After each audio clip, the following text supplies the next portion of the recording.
Hey y'all, it's Renegayde, and I hope you're ready to spill some more reality as we get into the latest episode of RuPaul's Drag Race All Stars 9.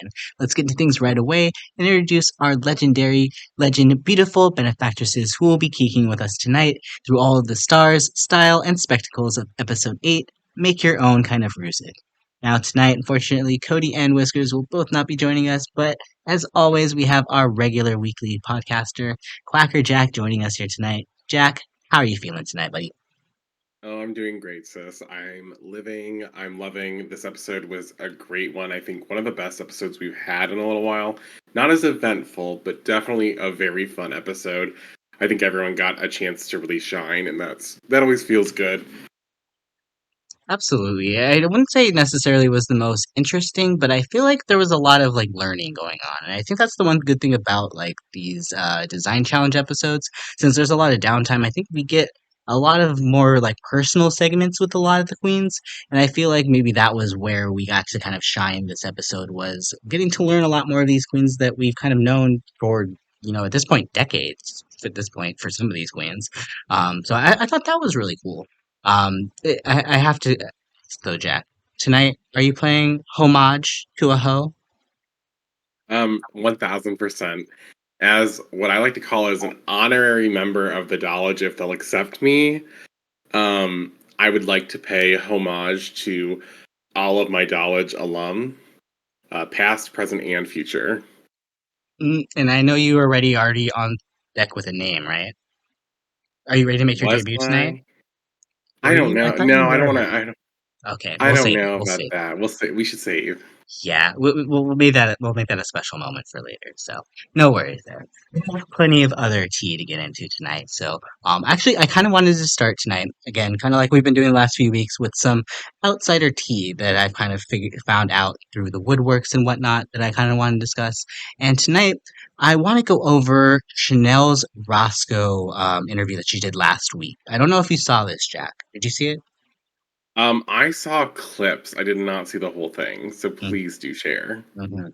Well, there was a lot of good tea that Chanel spilled, and I would fully expect that from Chanel's experience. And first off, I thought it was very strange. First off, this is Chanel's episode that she's chosen to go on, because as you know, the girls at Roscoe's they get to pick generally when they go on the show, or sorry, when they go to Roscoe's, depending on what episode they want to do. And generally, it's the episode where they get like eliminated. But in these types of seasons, I feel like it's usually the episode that they have like their best showing. So I thought that was already kind of interesting off the top of my head that I was like, okay, why is Chanel here last week? Like she didn't win last week. Um, so there was a bit of tea that she spilled here. So I'll just kind of go through some of it, maybe from the least important stuff to the most important here, and we can kind of talk about that. First and foremost, she said that she spent a lot of time helping a lot of the other queens out in the workroom, which I think we kind of saw in the last design challenge, but it doesn't surprise me here that she's probably one of the more helpful queens here. She said that she actually painted Roxxxy's face on one of the runways, and she also helped wire up Angeria's collar on her look last week. So I thought that was really sweet. I'm like, I feel like there's a side of Chanel in this edit that maybe they're not giving us entirely here, but I really still like Chanel. She's always been one of my original favorites, and I kind of always feel like they kind of do her dirty. And I feel like so much so that Chanel kind of has maybe a bad taste in her mouth from the show a little bit because she said that she has not watched any of the episodes outside of the premiere that she was forced to watch twice. And she also said some other little tea here that I want to get in here too. The fact that I guess last week's the runway category, the widow weep for me. Apparently, it was, "Are you a widow weeping or a weeping will or widow?" So that I think that's where we saw a lot of the different themes come in. Where we had like some of the queens that were dressed up as like Oh, luxurious, or they were initially widows, and then they were like all like the reveal happened. So I'm wondering if the fact that that got restructured later obviously had a chance to play on this runway, and I feel like they might do that a lot here. Do you have any thoughts on like the fact that they could be just changing up the name of the runway category and how that could affect how we envision these looks that they're bringing here? I mean, yeah, it's no surprise that like when you're producing a show, this is a television show first and foremost. You're trying to sell, you're trying to make drama, you're trying to make these things like come into place. And like we love it, but we don't know how the people on the inside of the show, those making the show, the contestants are going to have to feel about some of these things. Like so far, Chanel has not had the greatest showing, we should say, and it hasn't been edited to really show much of Chanel to begin with. And the things we do show of Chanel, it feels like we're kind of waiting for people to like either pity her and give her a badge, or maybe there's a moment when she'll eventually make that like breakthrough, but it hasn't happened yet. And at this point, it kind of just feels like she's a number on the show rather than like a contestant because she's trying her best and she keeps doing well. And they're like, "Yeah, Chanel, you're doing great, and don't let anyone ever tell you otherwise." But that's all we see from her.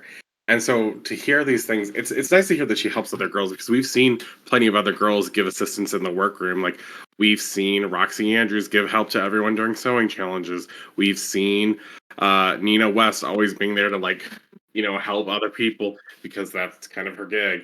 We've seen the partnerships between all the girls. They have their kind of mini alliances going on where they're helping each other. We've seen this before.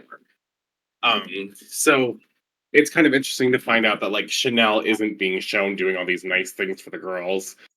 So I can understand why she would be feeling shaded and feeling maybe jaded towards the show. And as someone who's also been a pretty big Chanel fan throughout ever learning of her from the first season I watched, she's always had this level of like professionalism in the sense that she's always going above and beyond. She's trying to like do things her way and be as respectful as she can without like being a doormat for anyone. So it is interesting, and maybe that shines a light on like how her experience was on her third time on the Drag Race show. Well, let me just spill a little bit more tea because I think this could possibly explain a little bit more here to why she has a bad taste in her mouth. Um, So you remember that moment last week on the runway where Rue basically kind of yelled at Chanel, but like in a positive way to be like, "You're one of the best ever!" Like acknowledge it or whatever. Like I don't remember exactly what it was. Apparently Right. that lasted 20 to 30 minutes of Oh, just Rue talking to Chanel or at that level in that tone, and apparently got like kind of unhinged at some points too. And I'm like, uh, uh, I kind of get why Chanel would be acting the way she did, and apparently the way that she responded, which I thought was hilarious, and I kind of wish they showed it. Um, she said that she responded with a meh to the 30-minute spiel, and apparently everybody laughed, and she shrugged her shoulders. But she said she was done, and I get it. I get why she was done that day. And she also said that they generally tape these panels for about 5 hours. oh my So they're God. standing up there for 5 hours. She was one of the last people to be given critiques that day. Like you're literally up there for 4 hours. Now you're being told that you're kind of, you're amazing, but let me yell at you for it. You're like, that's insane. That's so long to be up there in drag for. That's almost as long as being in a podcast with Cody here for us. So just kidding, love you, Cody. But like that's a long time to tape in drag. Um, but on top of this too, so I thought the number one thing she said here that made me go, mm? Is they're talking about kind of her experiences on the show, and she pointed out what her favorite challenge that she ever competed in was, and she said it was the Practical Jokers challenge from All Stars 1. I don't know if you remember that one, Jack, but it's the one where they had to do like pranks out on Hollywood Boulevard, and they got like Oh points for having yes. people do the ridiculous things. Well, she said that she loved it because it was one of the only things she's ever won on the show. Sorry, my apologies. The only thing she's ever won on the show. Did she just spoil that she's never going to get a star or any sort of praise from Rue this season? Because after this episode, I kind of believe it, and I kind of see why she wouldn't want to watch it either. I wouldn't want to watch it if I'm getting on a season where I'm there the whole entire time and I don't get any sort of praise for anything that I'm doing, even though I know there's at least two or three times where I should have gotten that praise. Um, you have any thoughts on this, Jack? Because I feel for Miss Chanel here. I feel for her. Oh wow. Yeah, that's rough. If you're going to be in a scenario where if she doesn't get a badge, which I've kind of been thinking about because She doesn't have one yet. We haven't seen a challenge or a mini challenge where she's gotten one or done well enough. We haven't seen another instance of someone getting a badge to give away, which we did see two of those happening in All Star 7, if I'm correct. It was only twice. Um, and I was like, well, maybe she'll at least get like a badge handed to her.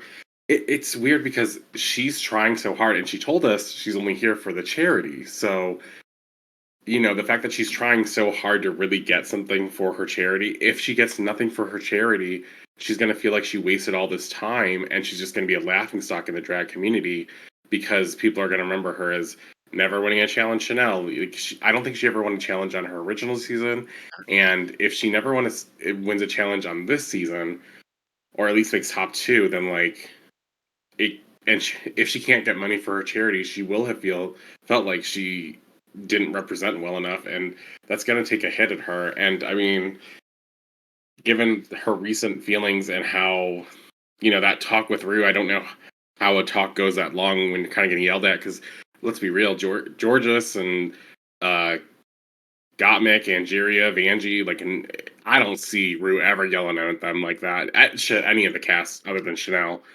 could I see Rue yelling at them or anything?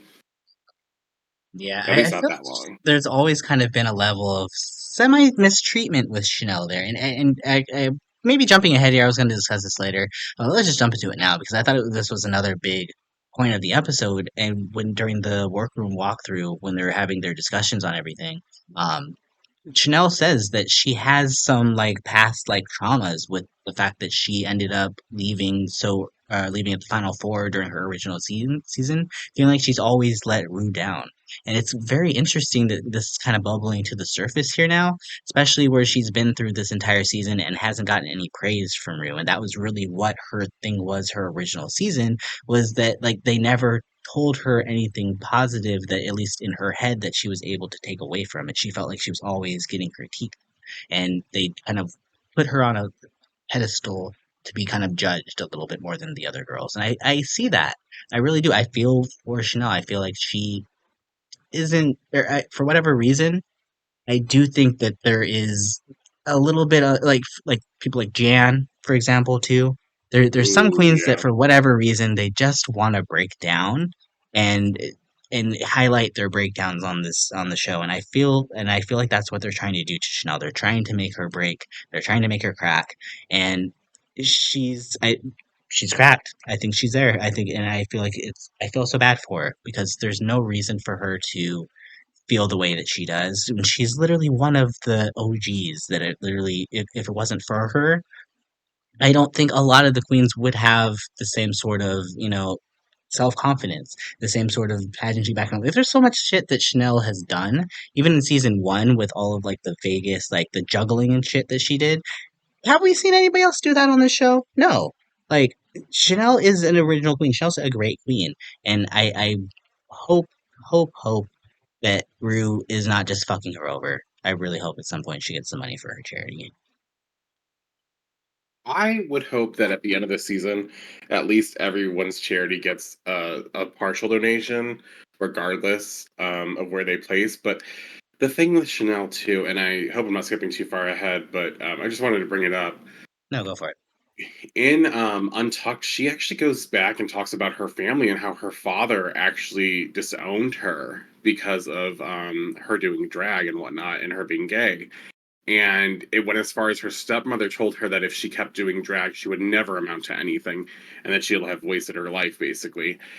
And so, like, Chanel has clearly proven these people wrong. Even on her message was from her like best friend or whatever, because I don't think she has any family ties, like blood family ties, I should say, because as queer people, we choose our family, as RuPaul always talks about. It's kind of true, like especially with people who don't have a family.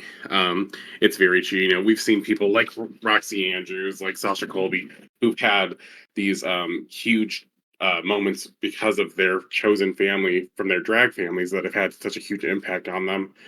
Um, and so to see like Chanel kind of like break down and like open up to the girls about this in Untucked, I was like, oh, I didn't realize that like this was like, something Chanel had dealt with. And it ties back into that like being judged and not being worthy or good enough, like how she's been feeling on the show.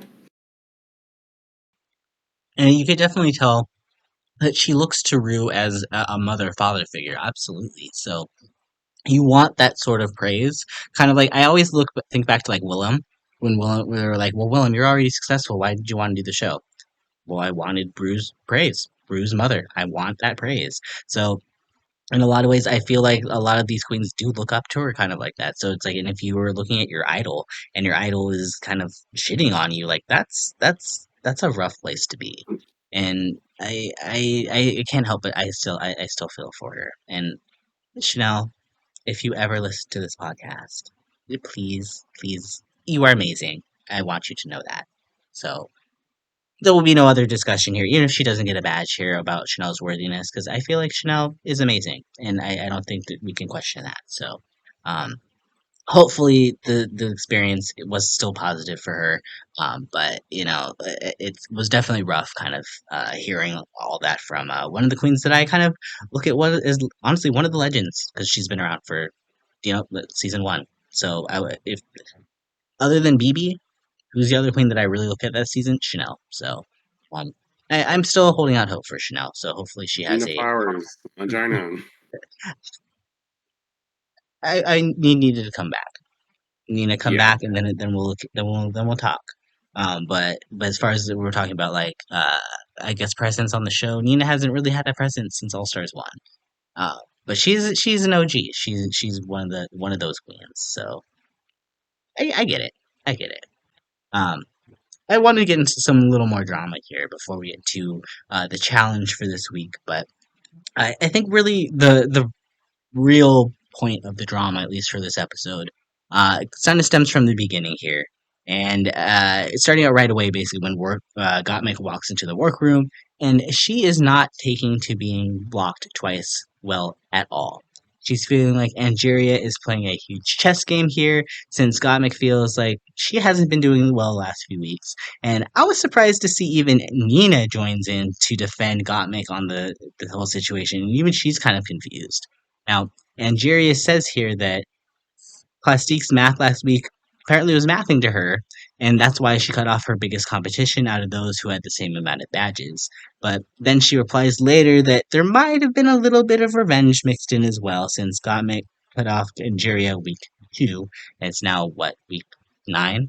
Or week 8, sorry. Um, hold on to those grudges, girl. I told you Angeria was going to have a Kill Bill storyline, and she's doing it. Now, I have to laugh through this whole conversation though because Vanjie, Vanjie of all people, speaks up, thinking that Angie got fooled by Plastique strategy, and it kind of Oh. feels maybe to me officially now at this point. At least I think just based off of what we've seen in the edit, I think Angeria is our villain. I think it's official. Like she said, she's done caring this week. Versus like if we're looking at Roxxxy, who is the other, the opposite side of the coin. There, um, did did Roxy get any sort of like criticism from the other girls in the edit when she was kind of having her moment with Angeria? She didn't. But every time Angeria says something, these girls comment back on her, and I have to look at it like as if we're looking at this like a Boston Rob or Russell situation. I'm thinking Angeria is the Russell. I don't think she's the Boston Rob. I don't think she's the anti-hero we're supposed to root for.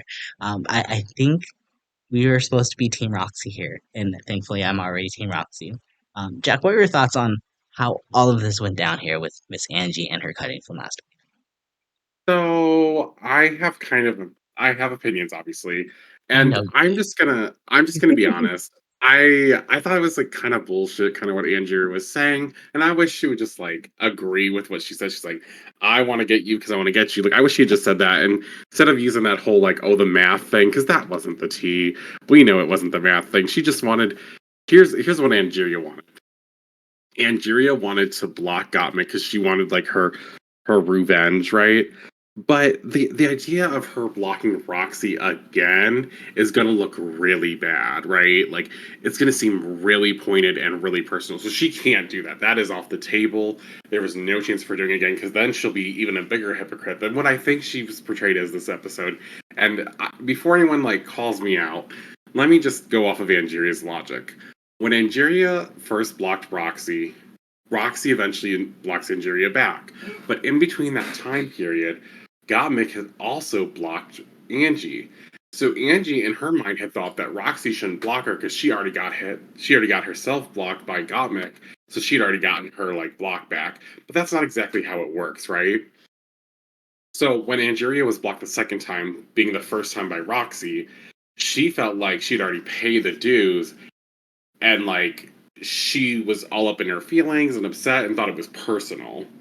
Now the roles are officially like reversed, right? Like now it's now it's Gottmik was blocked her second time. This time by Angeria though, which is basically the role reverse of Angeria is now Roxxxy and Gottmik is now Angeria, and she doesn't have the same feelings towards it. So that's why I'm very confused about this thing. And I know that Angeria has been blocked twice as well already, but there's this like if you do the eye for the eye strategy, right? Like she deserved to give Gottmik the block, but at the same time, she didn't follow that logic when Roxy gave her the block. So it's like you can't really say one thing and then do another, and then like something's not adding up here, girl.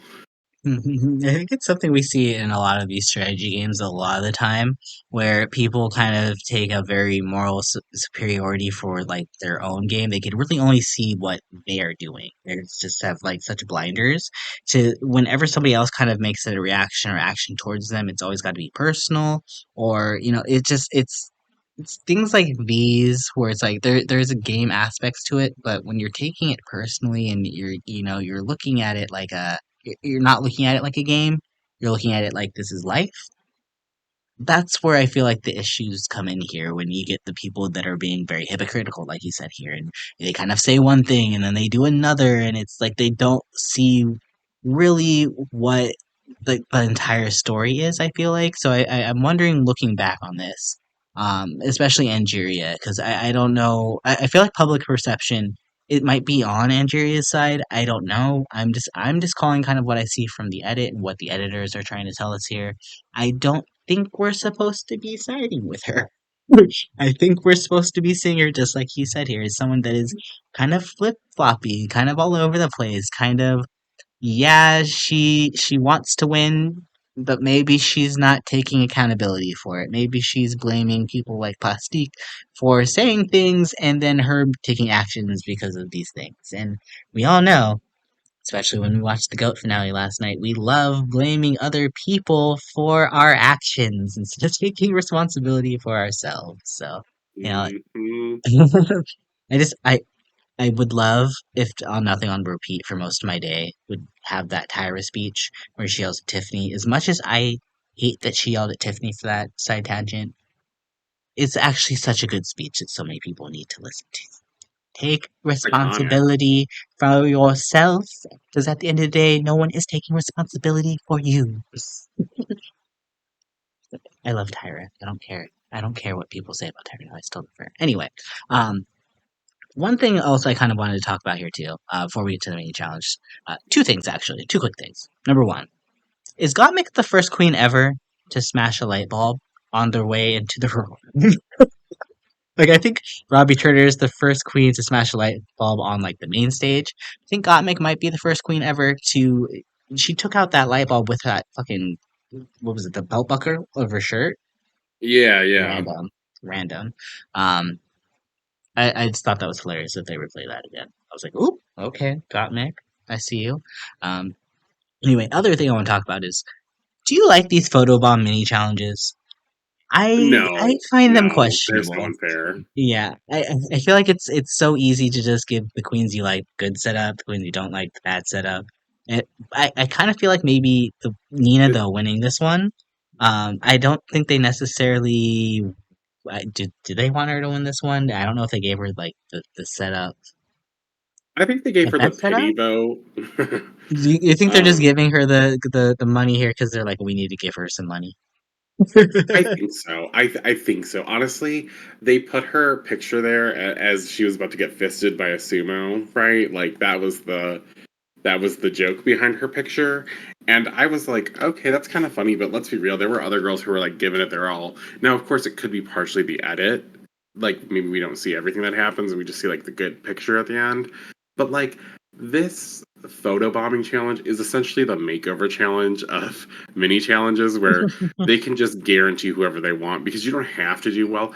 They can just make you look like you did well unless you go in there with the least amount of energy possible and are like, oh wow, I am photo bombing. Great. Like, come on. It wasn't that crazy. But am I happy that the Trevor Project is getting more money? Yes, I am. And do I mind that someone wins this challenge and it doesn't really affect the game? So what does it really matter, I guess? Sure. Mhm. Yeah, I'm glad it doesn't have any effect overall here because I mean it's probably for fun. I mean, I do think generally in these things when they are for fun, I wanna say that they're at least doing it kind of fairly based off of what they're doing, but who the fuck knows? Really, at the end of the day, you know, who cares? Because it has no effect on the end of the game here. So, just something I wanted to bring up because they do this quite very often, and I have mixed feelings on it. Sometimes I'm like, oh, it was fun, but then like I don't know if I've been into it after like maybe like the second or third time they've done it. So, um, whatever. Let's talk about the Maxi challenge. Because in this challenge, from scratch, they will have to create a runway eleganza look. What the fuck was I even saying there? Into one of RuPaul's Drag Race songs. We learn here the 8 songs that they've chosen are Star Baby, Lady Cowboy, Hey Sis, It's Christmas, Kitty Girl, New Friend Silver, Old Friends Gold, Cake and Candy, Cha Cha Bitch, and I Bring the Heat. Or sorry, I Bring the Beat, not I Bring the Heat. Um, do we think any of these categories have some inherent advantages over the other? Because I thought they did a pretty good job at, bringing some diverse categories for the most part. The only two I kind of saw that maybe were kind of similar were like Star Baby and I Bring the Beat, but I feel like Star Baby is maybe individualized enough to the point where it's like star themed over just, maybe like a general like music theme that they could have done it. And also, where the fuck was Sissy That Walk? So I think the problem with Sissy That Walk not being there is they weren't really sure what they wanted to do for that. Like if I did a Sissy That Walk, I think I would put pinks in there. I think I would Yes. do maybe like some disco-y or like high fashion kind of Super fabric, I femme, guess. I would feel like that Yeah, was what super it would be, femme yeah. or like and another reason I bring up disco is because I feel like I Bring the Beat was very much that and so was Star Baby was a little bit close to that. So I feel like that was like they were already teetering in line with those two, so they're really trying it. And then Cake and Candy is like very pink, so they were like, okay, we can't do this pink femme high thing because we've got Cake and Candy. So I think that's kind of where they landed at. But I have to, I guess, kind of agree with you, but slightly disagree. I think some of the categories were like way worse than others. Like Well, I I wouldn't say immediately, necessarily they were equal per se, oh, but they were okay, diverse enough to the point because yeah, you want to have one different category from the other. Yeah, obviously there are some here that like clearly they were trying to set up people for failure for, which I feel oh, like one some thousand people might have percent. taken them and conquered that failure that they were trying to set on them. But yeah, I think they were all at least individualized. I would say. I mean, yeah, I think they're all individualized very well. Like when I think of all of these, there's nothing that really overlaps other than the two that you mentioned for the most part. The And shocking part of it, though, was how they ended up picking the fabrics and who got what. oh, girl, let me tell you. I was so confused because I'm just like, okay, Nina, go ahead and take your first pick. That's what I thought. Why? Okay, why all of a sudden are they favoring Chanel in this episode? Being like, you're the first queen that ever walked into the workroom. You get first pick. What? Just what? That Where was did this because come they didn't want to from? say, girl, you don't have no badges. Give yourself whatever advantage you need in this challenge. Do your best, sweetie. We got you. But also, they wanted to give her the category that she was going to end up picking because they wanted that. And that was part of her storyline.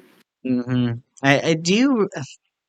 It felt almost at that point. I was like, okay, maybe they are going to give Chanel the win here. Maybe they're just going to be like, you know what, Chanel, even if you do terrible, we're just gonna feel for you and give you the win because you are doing what we need you to do here. And I'm just like, no, No, no.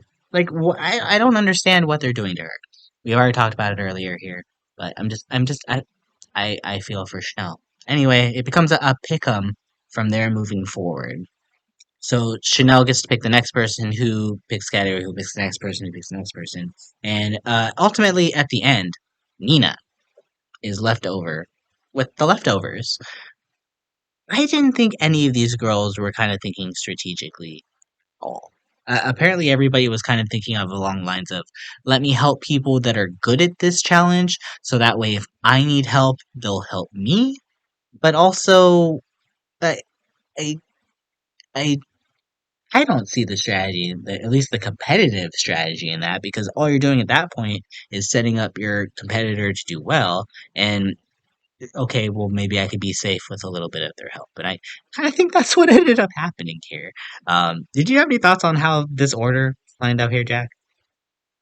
So the order was interesting. Chanel, I think, was kind of smart because she needs help, and she said, "I could use someone who's a sewer, but like everyone knows that Gottmik, Plastique, and Roxxxy are great at this, but a lot of people don't give credit to Angeria." So she was like, "Let me pick Angeria." And you know what? This is a great choice for Chanel. This is the most strategic choice in my opinion, even though Angeria has a chance of doing well in here. She's not one of the front runners on this challenge that we think about naturally, right?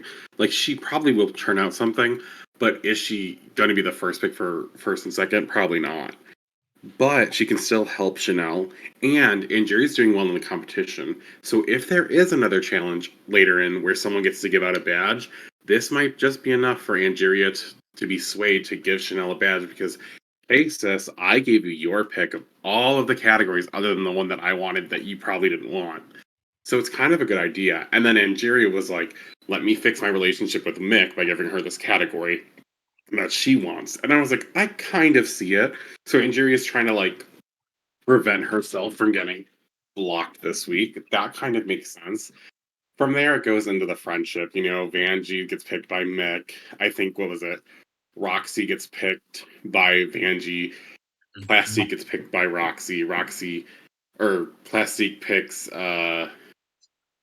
Jorgeous. Jorgeous, and then Jorgeous obviously is left to pick Nina. And I think that comes down to just like, relationships. And if it were me at the end of it, I'm not worried about Jorgeous or Nina in the challenge. So, like, who cares? Like when it comes to a design challenge, like, Jorgeous is known for winning a design challenge for putting a piece of fabric around her body and placing star utensils nicely on her outfit. Hey, don't Like, you that judge is those Jorgeous's cookie cutters. design. Those cookie cutters were beautiful. Those cookie Gorgeous. cutters She were the looked like Linda least Evangelista. useful idea ever. That was one of the worst design challenge wins of all time. It was so rigged. It was so rude.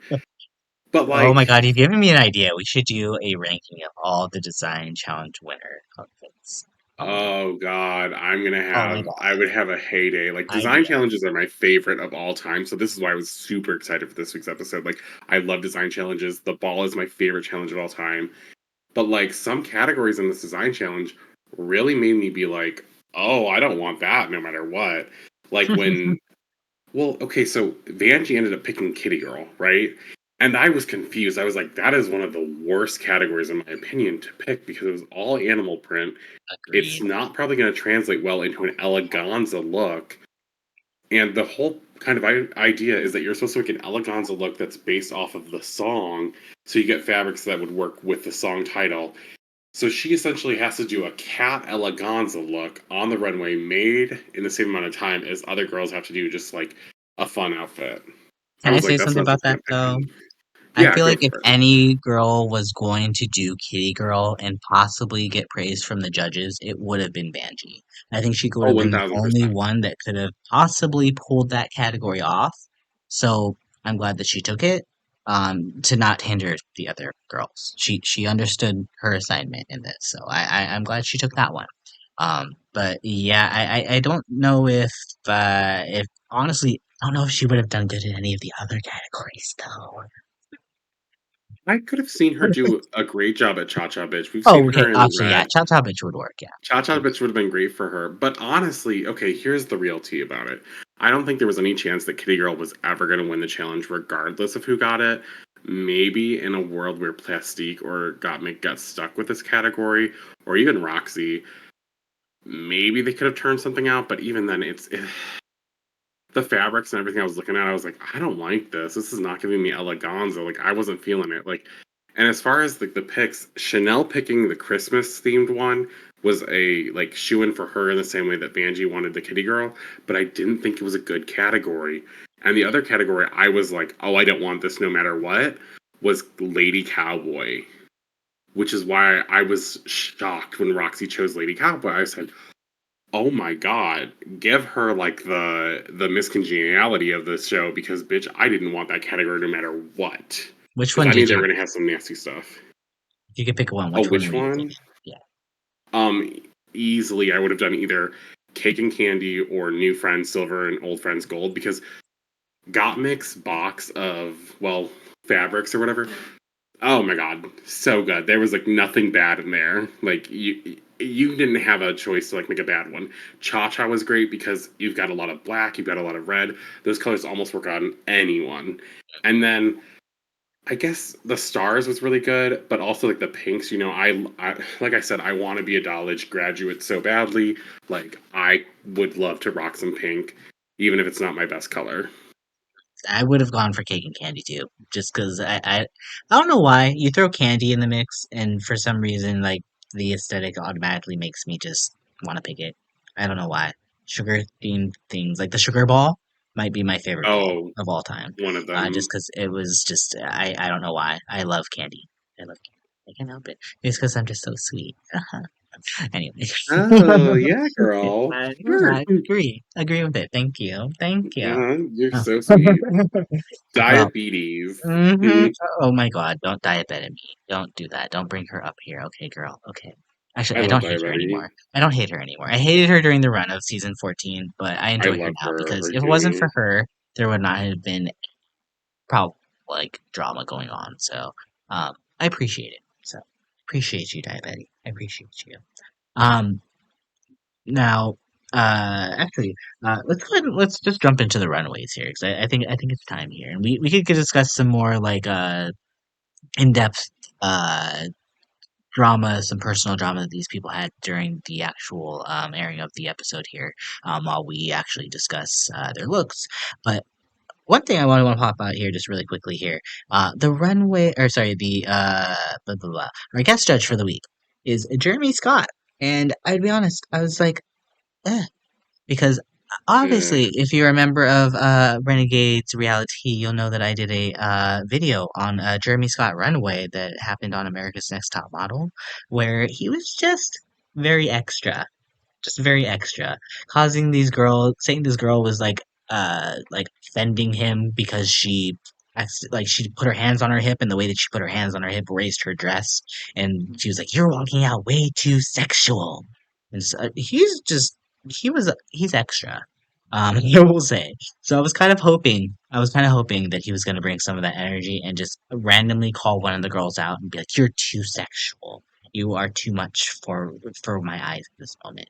Um, I would actually think he was a pretty good guest judge. I thought he did pretty good for the most part. Do you have any thoughts on Jeremy Scott? Actually, before that, watch the YouTube video. Link in the description. Okay. Thoughts on Jeremy I Scott? mean,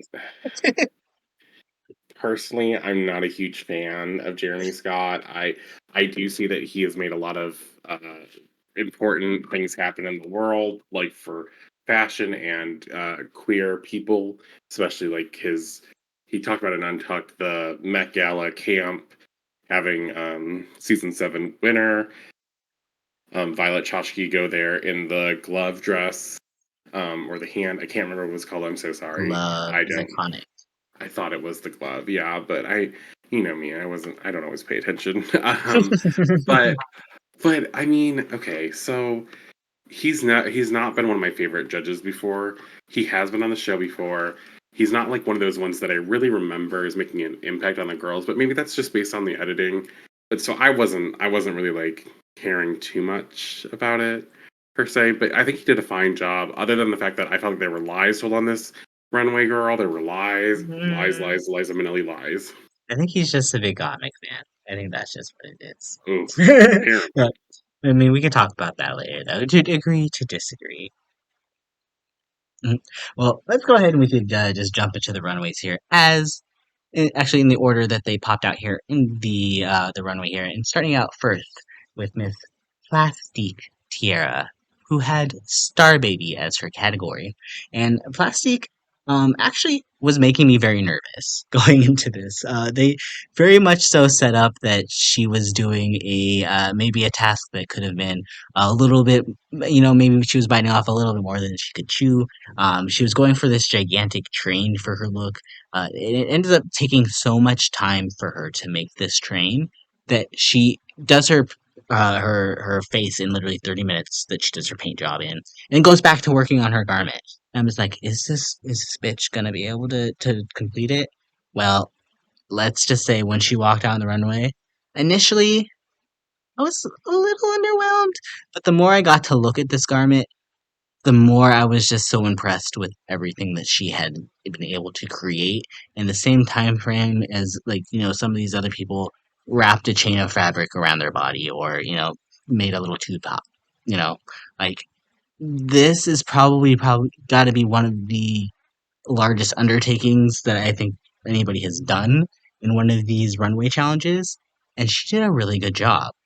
I think my only critique is I think there's a reason why people don't do stars as a train, because when she was walking, like, the way that it was going, like, it didn't stay as a star. It kept, like, kind of folding on itself, and kind of like the tips of the stars kept, like, falling in on itself, or like rolling up, so it didn't actually keep the star look. But otherwise, like, I love the color combination. I love the fabric that she used, especially with the black fabric with the underlining. I thought it looks really really good. And I love the color combination with the silvers and the blue. I thought she did such a good job here tonight, especially in comparison to everybody else. So for her starting things out here, thought it was a little bit bad for all the other girls here. Jack, what were your thoughts here on this Plastique look tonight? You know what? Because you're a star baby. Wow. She had me gagging on my dragon baby. You need to breathe kind of moment. I was feeling it. I was like, she came out here and she was like cocooned in this darkness, and I was like, that's not a star. What's that? And then it fell off of her and became the train, and she revealed this beautiful black dress, and the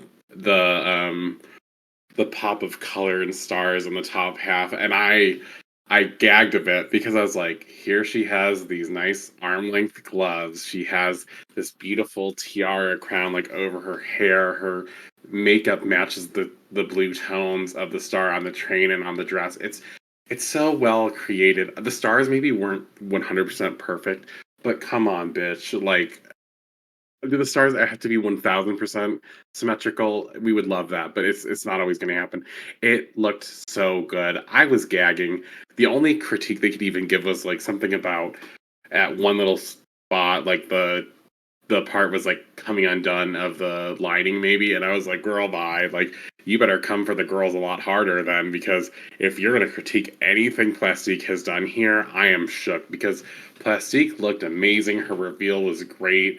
The star train, I was skeptical at first. I was like, but when she started making it and we saw it, I was like, oh, that could be really cool if she executes it well. And she did that. She did that. Plastique is no stranger to giving us something fun, festive, and I would like to say something new for the runway as well. Um, a lot of the times, a lot of her looks have been very Asian inspired, and I know some people, not me, but a lot of other people have been feeling that there's a little too much repetitiveness here. Well, here you go. This is not repetitive at all. And yes, it is something that she didn't come with, it's something she made, but that's even more impressive to me. This I is agree. what like craftsmanship looks like. Oh, I was living. I So good. totally agree. I love a look that I will always respect a look that they make in the workroom versus the look that they bring. Always. And people are probably judging my runway category look for season 16. But I'm like, you know what? Like, I really give credit to the girls that are able to make an amazing outfit in the workroom, more so than the ones that they're able to bring with them on who knows how much time they've had to design it. So, um, kudos to Miss Plastique. This is just insane here. She is clearly going to be. I don't even know. I can't even like just imagine where her future could possibly go from here. With this kind of mindset with her fashion here, it's unbelievable, honestly. Um, well, let's move on. Sadly, I don't want to move on Oh, because it's such a gosh, I gorgeous guess we can move on. but let's move on to our next one here, which is Miss Jorgeous, whose outfit is on the Rue song "I Bring the Beat." Jack, I want you to start out, Miss Jorgeous. So originally, when Georges walked out, okay, so actually, let me take it back. Originally, when I saw Georges in the workroom, all I saw from her basically was this like neon green, yellowish lemon lime like cutout, and that's all we saw on the mannequin. I swear for like 50 minutes of the episode or whatever it was. And I was like, is she gonna have anything else? I'm thinking, are we gonna see another like fabric wrapped Georges? I was like, Georges, please, like you've made some real growth. And I will be one to say that Georges has made me, has made me like eat a couple of my words, and good for her. I love when girls can prove me up or show me that they've got something to show. So when she originally turns this corner, I was like, oh, this is like kind of a short little dress number for Georges. And I was like, so that's not too unexpected. But then I realized the category is I bring the beat. And then I look into it further. Here we have these nice cutouts that lengthen her body. Like Georges is petite, but in this cut of this dress, yes, it is kind of hoish. She's giving, she talked about it. She told us, Rue knew it. We were going to get a homage. She did homage this. I love her hair. The pigtails are great. The one arm covered with the shoulder pad versus like in this holographic, and the collar versus the other side very laid with that one line green that lemon lime green pattern, like showing chest, showing sides cutouts into a mini kind of skirt that's like still part of this dress with cutouts along it as well. It's a little maybe on the revealing side, but if I had to do I bring the beat, I'm gonna wear something like this. I know when I was watching people, they were like, it's almost a bodysuit. And I was like, I mean, that's kind of, I mean, but it was an elevated version, right? Like it looked good. And at first I didn't give her that much credit, but then, I really was like, as she's walking into the runway, I'm analyzing it. I'm saying, oh, this is nice. I like the shoes. This works. Like the color coordination was really good. And there was a moment where she was being shown to put the holographic over some of the green just to line it to make it look better. And it really did help. It really made the outfit stand out more. And Georges pleasantly surprised me. I put her in my top half of the girls this week, and I wasn't expecting that. Interesting. I will just to bring it back to a moment that you said earlier. I straight up thought she was about to come out here in a fucking banana hammock. Just actually a one-sided banana hammock, not even with two sides. I thought she was literally just gonna have a strap around the right side of her body, and that was gonna be her outfit. I was fully convinced that she was just come out as a lime slice. I don't know. Um, you talked me into liking it a little bit more than I initially did. I'll be honest. Initially, it was one of my least favorites, and I think just something about the skirt, the way that it's made, it I don't know if maybe it's just the way it doesn't look like it's hemmed right. I don't know. Like it just looks like she just kind of glued the silvery fabric on top of the green fabric here, and then she didn't even really line it up straight. It was kind of like, but the more that I'm looking at it, the more you can kind of talk me into it. I do really like the one sleeve asymmetrical look of it. I think that's really cool. It's making me actually second guess and enjoy what she kind of did to it here, because you're right, it is a little bit more than an elevated bodysuit. So I might be changing my mind on it. Maybe not. I don't know. No, I don't think I'll be so. the Actually, first I to think say, I think it's still probably in my bottom group, but oh, it's really? not. It's I not. mean, It's not terrible. I will say that it's not. It's none of these girls. Nobody tonight has made a look that is going to get a golden boot. No one has a Lala Rebag look. but Oh no. it's just I maybe just not my taste. Look, Maybe at just something first I I would agreed with expect you, for so I Jorgeous, you understand. know? Definitely. I kind of want her to pop out with something unexpected, and this is very expected. So, um, The last eh, time she did unexpected, it was that dog look, and I was like, I'll take normal Georgia stuff okay, back. maybe you're Come right. on. Maybe I Like, do I want think her to she's go still trying to figure out that balance, and that's fine. This is this is like an elevated version of what she normally does. Like, I think last week I called it the Georgia special. This is like a better version of the Georgia special. This is like elevated Release Georgia Georgia special. special. I'm willing to, you know, see where we go. No, I gave her high praise. Her atomic bomb look was my favorite look of the night. And you're right. She has been making us eat our words. We've been a little mean to Miss Georges. Well, We've maybe been not very mean, but factual. we've been justified in our reasoning. But she, I think, has finally kind of had that breakthrough moment. So I'm very happy to see her that she's at least performing at a level that she's confident in the things that she's bringing out. Um, so for that, I think we could be very thankful about Miss Georges. Um, let's go and move on to our next look here. And I know you have some words for Miss Gottmik's new friends silver, old friends gold look, but I personally really like it. I think I always there's just Gottmik is just one of those queens that's gonna walk out on the runway. I'm never gonna hate anything that she brings out here. I feel like she's always going to be someone that I don't think I could ever put lower than like five out of this group. And even this look, it it's kind of No. simple to some degree with the fact that, it's just literally braided fabric and she probably could have done a lot more with what she was given. But I like what she did here. I thought it was very cute, very creative, and honestly, it catches my eye. I love the coloring of the outfit. It's very appealing to me, the way that she styled it, and just, it's very clean as far as I'm concerned. And if it's gonna be simple, then it needs to be just done right, and I think she did it right. The only issue I kind of have is with the lock purse thing. It does look a little kind of cheesy to me to some degree, but also as we know here, I'm clearly not no fashion bitch, so like, what the fuck does my opinion matter here? But just kind of just my opinion on it. I get why she was doing it. She was going for the storyline or whatever that, those old bitches on the panel, they ate up. They ate that shit right up. Um, I don't have any issues with Gottmik's look here. She actually was one of my favorites of the night. Jack, I know you differ here, so go ahead and let it out here on Miss Gottmik tonight. Tell us So something.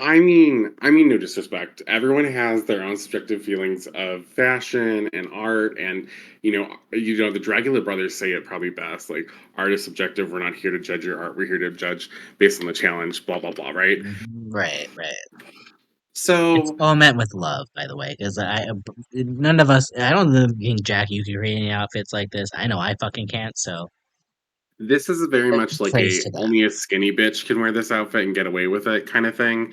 And it's one of those, like, this is a boring shape. It is very much like a boring cocktail dress that a 13-year-old wore to like her first middle school dance. Ooh, And do so, and they allow you I'm to wear sorry to dresses say that that, but short? I don't think they allow what? you to wear dresses that short when you're 13. It doesn't matter if they allow you, the girl still did it. I was I there. mean, they gonna pull I it up saw. that far, but I don't think they're allowed to wear it that short. But Well, I mean, I'm just saying, look, okay, here's my issue. I commend Gottmik. A lot of the girls this week, Plastique, Roxxxy, Angeria, Gottmik, a lot of them were like, I'm going to go above and beyond. I'm going to do something that challenges me. Even Nina did some stuff that was challenging to her, especially because, Nina's no seamstress, but like, what they were all trying to do was like really above and beyond what like you thought you could do during the limitations. She was like, "Yeah, I'm going to do this well." In the beginning, during the run walkthroughs and stuff, I saw her one breast was like coiled up gold braided fabric, and I was like, okay, maybe this is gonna go somewhere. It's gonna be like kind of fun. It's going to have like we're going to see these braids and whatnot. And I think braiding together the silver and old or the silver and gold, sorry, new friends silver, old friends gold. Like I get the Silver and concept. all. It would be hard not to pick this as the song because she literally has 1,000 pieces of different gold and silver fabric. So it was going to be really hard not to get the song correct unless she chose to purposely not pick any gold or any silver, right? The purse, let's start there. It's low hanging fruit. It's cheap, it's tacky, it can go. It's only there because she added those locks onto the outfit because, and this is my personal opinion, I don't think she really knew where to stop the braiding around the body. So she did that, put those keys on it and a lock and was like, "Oh my god, I brought more to it!" Like, yeah, slay. And the girls were like, "Yes, queen, you did it on the runway." And I was like, "You did something. That is a piece of fabric or corset under her that has braided fabric wrapped around her." And let me tell you something. I saw the effort she put in. Let me explain. She made these kind of finished long strips of fabric that she had cut, and she sewed them so that they were inside out, because that's what you do a lot of times with fabric. So that way you'll flip them inside out, or you'll flip them right side out after you've sewn them from like inside out so you don't see the seams and stuff, right? So then she had to go through all of that, and then she had to braid it still. And so she put a lot of effort in. It's just the execution is so bad. And to top it all off, the hair doesn't really work for the look. Like, I get that the style of the hair kind of works a little bit, but the this whole like blonde and black moment, it wasn't really giving for me. I didn't see it here. I thought this was really bad for Gottmik. And I think it's kind of harsh that I'm saying it like that, but we have to understand that people talk about Gottmik as like really being like the next frontier in drag and fashion and stuff. This was a complete miss for me. I think it just looks like she wrapped up a bunch of things in a very unfun, uncreative, like boring ass way. Put a little knot on the side because she had to end the one streams there. Put a little notch in the one strap that goes over her shoulder. Created a bag, put on some shoes, and said, "Let's go, girls." Like, not to be rude, but I need Aja in here to be like, she could walk down that runway in a fucking diaper and they would eat her up. I Oh, Gottmik, mean, you are so like you're so beautiful. Like that, it's really what it felt like. I thought this was the biggest example of like took a huge risk, did not pay off at all. This was the moment where remember when Angeria in the workroom was like, "Oh, this isn't working. I have to change it up." Gottmik should have had a realization and been like, "Oh, I need to fix it." And I don't know if Gottmik just got to the point where she's like, "I don't even care because I can't win a badge this week, so fuck it," because that's what it was giving. But I like again, I'm not trying to be hateful. It's just let's call a spade a spade. If any other girl up here had done this, ripped to shred, shred to shred. I'm not going to give favoritism. I'm not going to give anyone like an out for a bad outfit. Like I'm really going to try to stay as unbiased as possible. I like Gottmik, but this was not it. I mean, you're right. Fashion is subjective. So, I mean, I appreciate it. You don't, and I get reasons why you don't, and it makes sense. And I don't think that's going to stop me from ranking it any lower though. So it's going to be where it is, Chad. So, That's fair. I will say though, out of what Gottmik has done this season, probably, if like we're gonna rate her looks, might be towards the bottom. Maybe towards like with her perfume look. I didn't really like that perfume look. But I still don't think Gottmik ever comes out on this runway looking looking terrible at all whatsoever. So I appreciated the look. So, she didn't win. She wasn't in my top two. So who cares? um, Yeah. let's go ahead and move on to our next look here for who maybe this is the episode she should have come to Roscoe's for because I think this is her episode. We've been talking about her a lot tonight, and that's Miss Shannel, the Queen of Christmas, doing her "Hey Sis, It's Christmas" look. And if I could be honest, I didn't like the look, and I think the only reason it's I the the, the, the category. I think that's what it is. Like when you're trying to come out with a high fashion category, like I think like it worse than even the cowboy one. I think Christmas is even more so like just too campy. to do anything to the point where you're gonna come out and really nail the fashion on it like 1,000%. Like, I'm trying to run through like all of like the Christmas challenges and things that we ever done. And maybe Raja's look in season three, 12 years ago, or sorry, at this point, like what, 13 years ago, 14 years, I don't even fucking know, decades ago at this point, is maybe the only one that I thought was like probably serviceable for like an actual fashion type runway. I just a lot of it just has to come to do with the fact that it's a Christmas look. It's always gonna look kind of campy. I get that she edited it down as much as she could. I'm sorry. I love you, Chanel. I still want to go to the Christmas party. I still respect you. But you could wear this look to the Christmas party. I'd love it. But I didn't like this look. I'm sorry. Jack, give words for Miss Chanel tonight. Oh, Miss Chanel. Miss Chanel looks like a girl named Muffy who thought she was Fran Drescher going to the office holiday party and thought she was going to kill it. She's the side character in the Hallmark movie that everyone gets annoyed with because she's over the top. She cares so much. Everything she does is kind of hideous, but it's like her level of hideous kind of thing, right? And I was thinking that the whole time. And again, this is not to be mean. This is just how I interpreted this look because I was like, what kind of Karen holiday office party reject am I looking at on this stage? Okay, so there's so many things here that don't work. The I don't mean to be rude, but the shoulder thing No, and then it's matching on the true. opposite hip. She looks like her going to like the grocery store or not like this is my can I complain to the manager look, but make it Christmas. Yes, this is Christmas. The ham was on sale, but I got it for 24 cents off instead of the 25 that was advertised because it was originally 6.99, and so I it need my should have been penny. 25. And I Right, have like coupons. Why did they use my coupons on it? How dare they?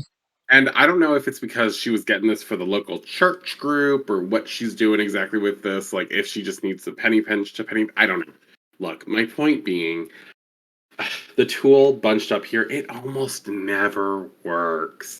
And especially on this figure, it doesn't because this is another one of those cocktail mini dresses. Take off the tool. Imagine a world where you're just seeing the green and the green ribbon wrapped around, which I think is my favorite part about the whole thing is the green ribbon wrapped around. But because it's on top of that the same exact green fabric, we can't see any of it. It doesn't make Mhm. a statement. And then the tool and ribbon is added into the hair to match, but that doesn't match at all. And the little part on the chest that's gold. I I mean, the part on the chest could have just been a ribbon. It could have been nice. I think the points of the dress could have been nice. The lining at the bottom of gold and the red shoes to bring it all together. I see the idea. Chanel has told us time and time again her biggest issue is editing. I don't know if it's because she was just already done with the season at this point because she had already said she was, or if like she was just doing whatever she wanted at this point because it was almost a huge train wreck. The only reason that I scored Chanel above Gottmik is because Chanel's dress could be edited down to a point where I think it's more acceptable. Whereas with Gottmik's look, I feel like I had to take all of the braid off and start completely over from scratch. And it was really me like threads, like trying to figure out which one where I should place it. Am I getting Hey Sis It's Christmas? I'm getting but I'm a cheerleader reject kind of thing, you know? Oop. Um and love you, Chanel. I'm sorry, I have to be honest, these are my feelings. This is how I look at it. No hate, but it unfortunately did not inspire. I mean, it did make me feel a way. So I do think art is great when it makes you feel something at least, and it did make me feel some disdain for this look, just like Gottmik did. So I think they've succeeded at least in creating an art piece. Maybe it's not for me, maybe it's for someone else. Oh no. Chanel. We're not getting invites to the Christmas party, are we? It's not just Cody, it's all of us. We're not none of us are going. Oh no. I'm sorry, Chanel.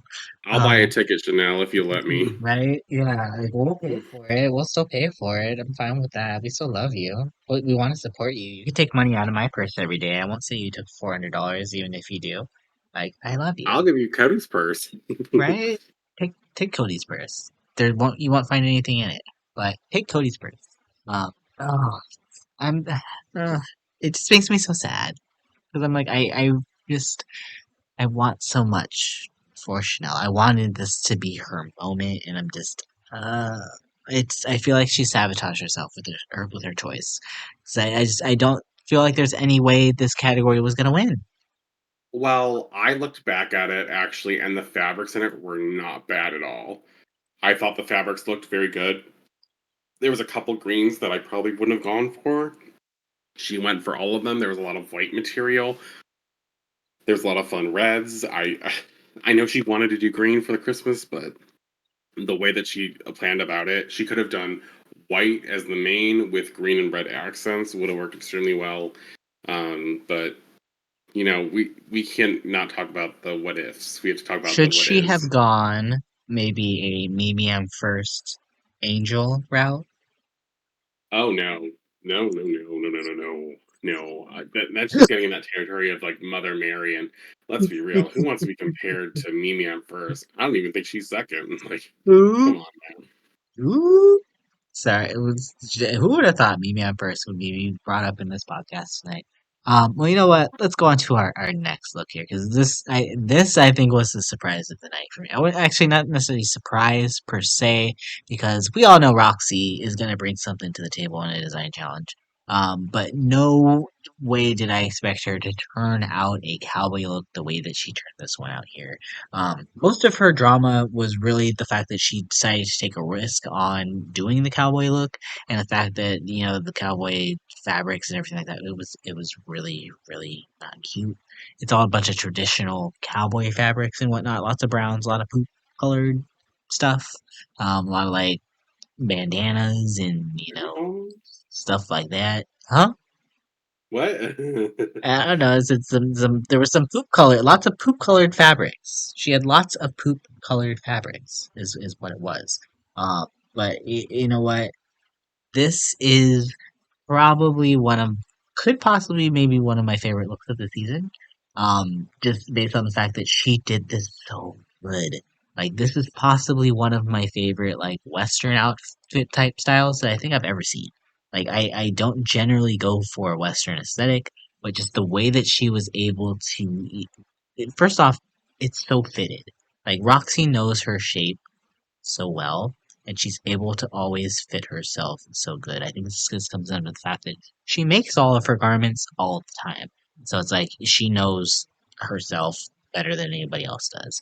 So just every detail about this outfit, I can't really pick apart anything that I don't like about it. The chaps look good. The fact that she's able to show off a little bit of body with a little bit the blue bodysuit that she has underneath it too.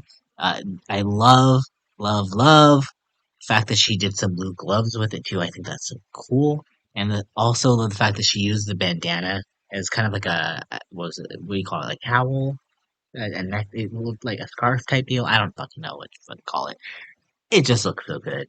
And then her presentation when she walked out there, just the way she sold it, I think she sold it better than anybody else on the runway as well too. So it's like, how are you not going to buy this outfit, Jack? you Talk about know, your doll. Ru- okay, I'm always here to talk about the Have dolls. your moment. Have your moment. This is my moment. The dolls did not disappoint. Let's be very honest and open about this. The dolls never disappoint. But here is another reason as to why I am team doll all the way. The dolls are always giving us what we're looking for. The dolls are okay. Let's talk about the best thing that country has ever given us: fringe. If there was one thing I was hoping for, it was fringe. But you know what I wasn't expecting? So many goddamn rhinestones. Mm, This is a point in which Roxy Andrews decided to do something that was going to be so difficult because she had to hand stone everything she wanted on here. And I was gagged, I was gooped. I think the majority of us were when we saw that on the back of her jacket and her chaps, she had written RuPaul, and then, well, I think RuPaul was actually on the jumpsuit, right? Part of it. But on the back of her chaps, it said Lady Cowboy for the song. And I was like, I know this is a very literal translation, but it was so well done because it was done in rhinestones. It was done in her own font that she made for it. It looked amazing. She's my number one of the week. Like, I think everyone else should have her here. She had fringe up and down these chaps. She has the blue with the red bandana accent. You know, this is the category I was most fearful of because you can make it look really ugly, really gaudy, really disgusting, like really fast because you have to use these fabrics in such a way. You know, her belt is perfectly stoned. You know, she got the spacing on it correct. It connects to the fringe chaps that go all the way down, that go with the fringe that she has off of the sides of her arms that is very country-esque. You know, the blue gloves you mentioned, I love that. That's such a great detail. It's these details that matter the most. The trim of fringe and the trim of rhinestones here that really brings this outfit together with the other rhinestones. You know, there oh my god, there's so much to say here. Even the hair was such a correct choice here. You know, she was I understood exactly what her vision was. She executed this. She made something that I think was technically the most difficult. I think she had the worst fabrics. I think she had the best outfit of the night. And I think she rose to the challenge better than anyone else. And it's no shock that the doll is ending up in the top again because, well, the doll is showing you why she is a threat and why these girls respect her so much. Because this is Roxxxy motherfucking Andrews. She did not come to play. Like, I know you love me, baby. That's why you brought me here. Period. Point blank. Icon officially. Like, there's nothing negative I can say. The one negative critique that they gave her was that she could have waited longer to take off her jacket. Like, literally, they could not say anything negative about the outfit. Just they would have done this as the presentation. That is how amazingly executed Roxxxy Andrews was in this like standing ovation. Like, I'm surprised the judge panel didn't get up on their hand or on their feet and clap for her because bitch, I was gagged. Honestly, I feel like I need to put on some Nicole Scherzinger and just go full Pussycat Dolls at this point because it's just doll domination this episode. Um, and I think they proved it. The House of the Dolls are killing it here. And wow, Roxy, wow, just wow, wow. That's all I can say here. Speechless. Um, well, that being said, I don't want to go on to the next one here. Why I don't necessarily not want to go on to the next one either. But let's go ahead and talk about Vanjie's kitty girl We look have here. to. Yep. Yeah, we have to. We have to. We still have three looks left that we have to talk about. One of them I really want to talk about. The other two, eh. And this is kind of one of the ones I'm just kind of on because, like, I Meh. mean, I think we were talking earlier, and we you kind of said earlier that like the fabrics, everything for Kitty Girl was never gonna win. Was never gonna win No, this challenge. no, probably not. Um, do I think that the category went to the person that if it was going to win, they got it here?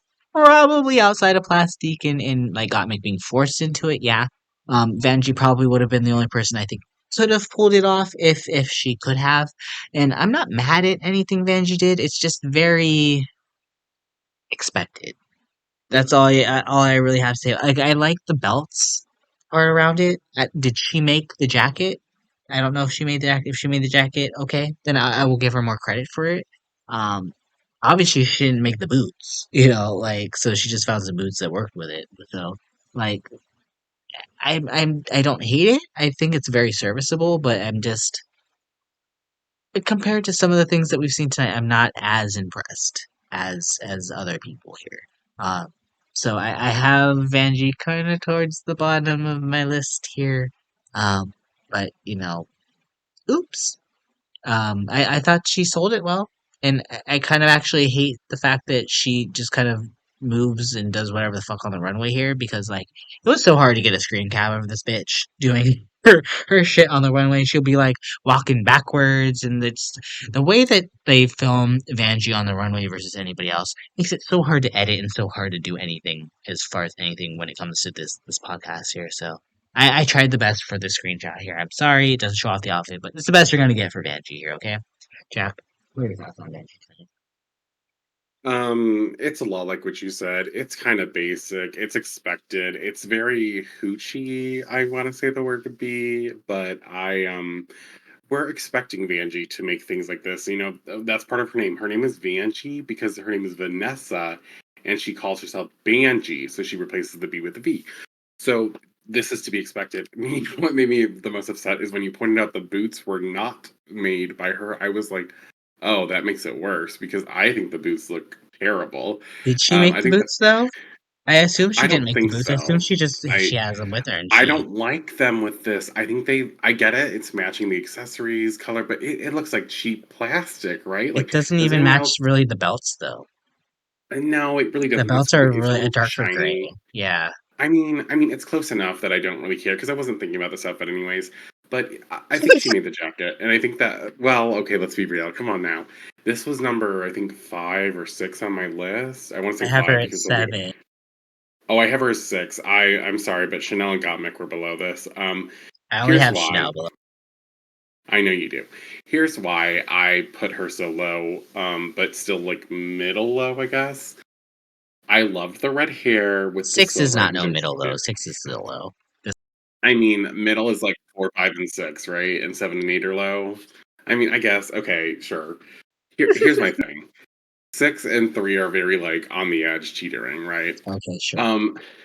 So the the boots, like I said, kind of look cheap. They don't really match this outfit that well, in my opinion. Like they make sense with the outfit. It's just the outfit is not giving me eleganza. It's not giving me what it was supposed to be. The contestant or the people said like I couldn't really see the kitty pattern, so I didn't get kitty girl. I don't think that's Vanjie's fault. If you're gonna give her that material that is kitty, and you didn't get kitty from this, that is on the material you have chosen. Personally, my feeling on that, she used the kitty cat material, so or the kitty girl material. Sorry, I think she should have gone with either the tiger or maybe the leopard or maybe the blue spotted. I don't know if that's jaguar or not. I don't know many things. There's also a white, black, and pink print that she had access to that I think could have gone over really well. There was they're just better fabrics. This fabric, it looks like you're going to the Teens Choice Awards kind of thing, right?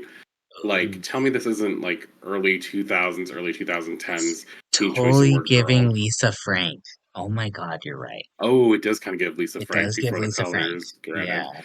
Yeah, so I mean, there are good moments here. There's a few good accessories. I like the transparent like glove kind of things that go with it. I like the jewelry she generally has style with it. I don't mind because she's going for over the top. She has the extra belts. She's looking very what would be the word? She's looking very fashion forward, I would say, by giving so many accessories. Maybe this is one of those times of, before you leave the house, take something off. But I'm okay with someone being a little more gaudy or a little more exaggerated. Because especially with Vanjie, we know that that's kind of who she is. Like she's all about charisma, her performance on the runway, the talent. She did what was kind of expected of her. It wasn't much more. It wasn't any less. It's fine. It's a passing grade. It's like a C minus. When you're just like watching someone, you're like you get a C minus. Be thankful that you passed this test, kind of thing. But it's nothing fun. It really is. It was just very meh. Yeah, And I I I was agree. shocked because that's how I felt like I was going to think about George's by the end of the runways. But when I started seeing all the other girls, I was like, let me think about how other girls styled this, and I think George's did better. And Vanjie was one of the ones that really brought it to my attention that I was like, wow, George's is really better than a lot of these girls. Yeah, I mean, fair take, fair take. I think I agree with that.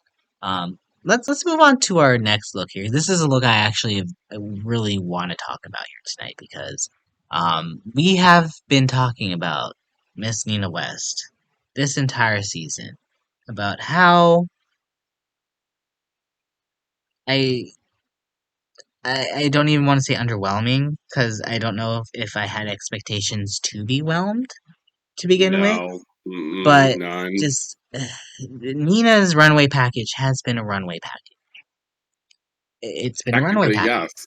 yes, It it is has been a a package. package. It's been packaged together and it has been shown on the runway.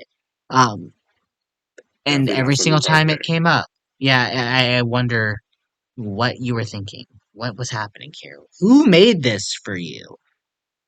Was mostly the most question here.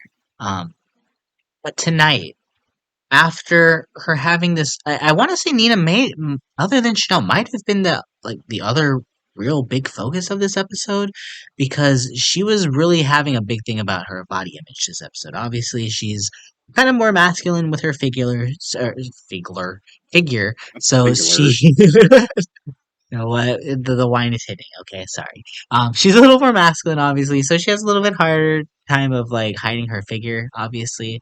So one of the big things that we're getting here this episode was Nina being very much so being against kind of like initially at least first showing like off her body, but then really trying to embrace the fact that she's been giving a lot of sheer fabrics, so she's just gonna go with it.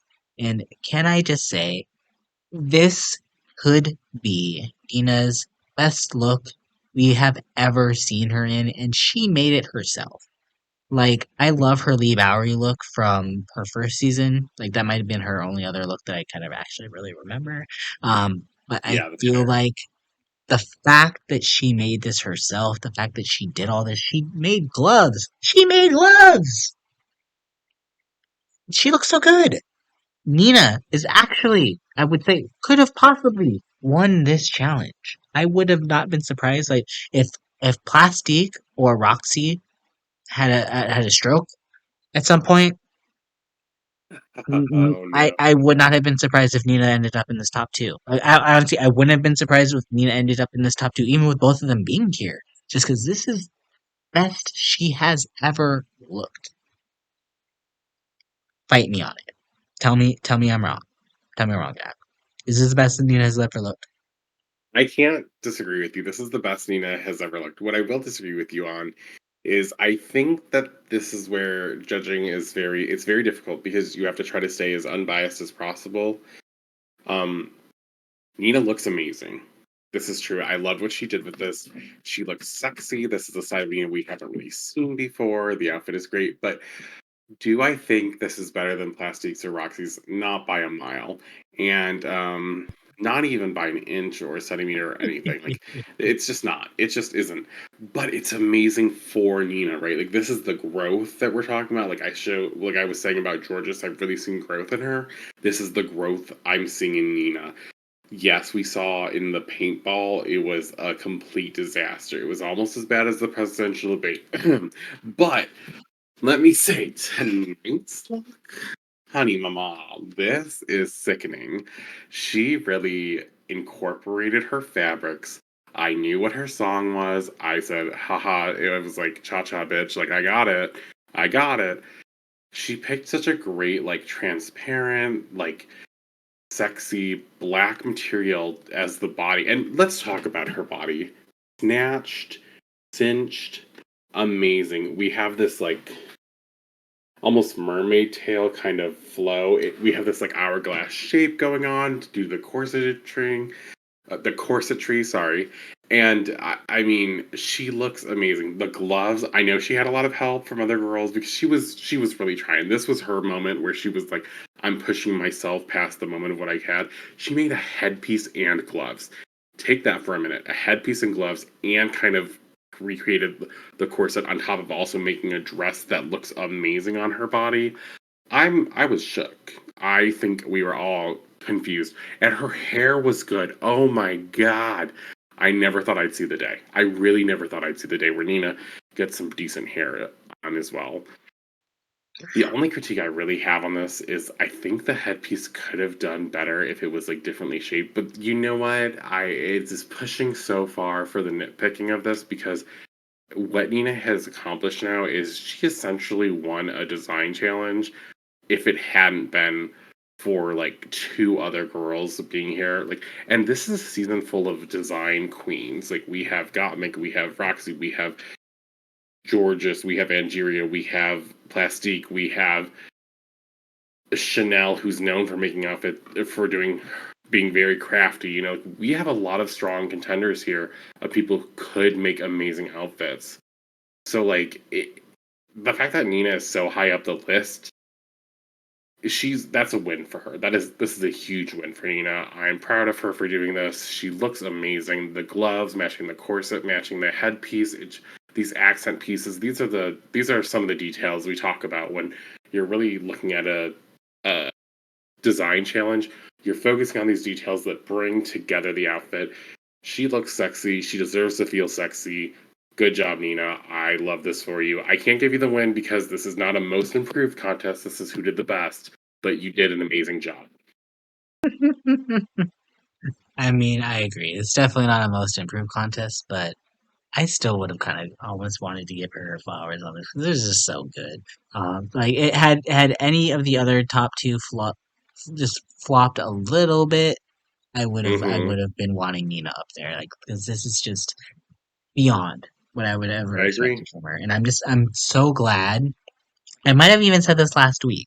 That I'm like, I feel like she's having a runway moment coming. It's gonna come, and we're not gonna expect it. And it came in a moment where she had to make it herself. So I'm so happy for Nina. I hope this is just like she could take all the other shit that everybody else is saying about all the other shit that she made of. Like this is something you made yourself. And you look so fucking good in it. And I hope she takes that and be like, maybe I should just take maybe if she isn't making her own outfits, maybe you should, Nina. Just to say, maybe you should. Let's go to our last look of the night here, um, which is Miss Angeria's cake and candy look. And Jack, I want you to go ahead and tell us what your thoughts were on Miss Angeria's look here tonight. So we've seen a lot of this from Angeria already, which is why I think it scored a little bit lower than what maybe some people would give it credit for. I think she did a great job here. Let me not take anything away from Angeria. She also had an interesting moment where she realized something wasn't working and she decided to switch it up. And I think that kind of worked out well for her because she came out with a better product than Gottmik, in my opinion. And something I think is really, really important about this is the fact that um, the kind of like chaps like pant thing here, she wanted to do a pantsuit that didn't really work, but she did make it work by transitioning into more of a chaps kind of moment that attached to this almost like bodysuit kind of thing with these long sleeves. She was telling us about how she wanted to crisscross the drooping fabric that she had over her shoulders and have a train. Obviously, that didn't really work out here. We didn't get the train that she originally wanted, which is totally fine. You know, like no one's gonna be like, oh my god, like you didn't have this train, you should like automatically be eliminated from the show. Like it's fine. Things happen. She realized that she could not execute what she wanted, and she, I think, did an extremely impressive job. She made this herself. Things though that are a little like here taken from me. Um, the shoes are a little basic, which is fine because we're focusing on her outfit. The shoes do match. They're an afterthought. It kind of feels like she just put them on. The middle section, I kind of would have preferred that the band had been smaller and there had been more focus on whatever she put on the middle because it just felt like it was just there to cut up some of the symmetry.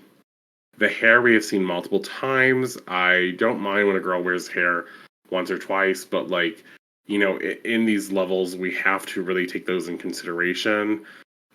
She didn't Wait, need did to she have. wear this hair before? Sorry to cut you off. Did she wear this hair before? I Yeah, feel and I like I believe it's saw it also. before. I believe Anitra also wore this in her blue outfit, Okay, which that's what is I where thought. I remember her. Um, I've seen this hair before though from Anitra as well. I believe one time this season. I'll have to go back to be sure, but I'm almost positive that we've seen this hair. That being said, it's still fantastic hair. It is still well done. I'm not sure I like it necessarily with this outfit. I don't really see it. exactly going together necessarily. It's not. It doesn't. It's not that it doesn't work. It's just maybe something else could have been more effective at selling the garment. It is a rather nice outfit. If this had been, if this had been a normal season, I definitely think she would have been in the top, if not like possibly the winner of the challenge. But because we're on an all-star season, there are really good designers and seamstresses here. Like, unfortunately, this just doesn't rank up high enough. I think there's just a lack of originality here, and design creativity for me personally. I would agree with that as well too. It wasn't necessarily a bad look here. But I have it. I feel like it's a safe look. I have it very safe in the middle of my rankings here. But I do kind of agree, to some degree that it feels like the headpiece, or sorry, the hair, it doesn't really fit with it, and neither do the shoes. And to some degree, I feel like those kind of take me out of it a little bit. Like what she has going on, basically from her ankles to her neck, I could get with. But I feel like she could kind of maybe have changed the wig, maybe have changed the shoes, and maybe sold it to me a little bit better. I also see what you're saying about the middle piece, that fabric kind of wrapped around her middle. I kind of wish she kind of didn't do it. Kind of wish it wasn't there. It is a little distracting, and it looks a little cheap. Um, but I love the cowl neck that she made for this. Is that itself elevates the look 1,000%, because it's not just a bodysuit now. You have that neck top on top of it. Of course, that gives it a lot more of a chic look to it. So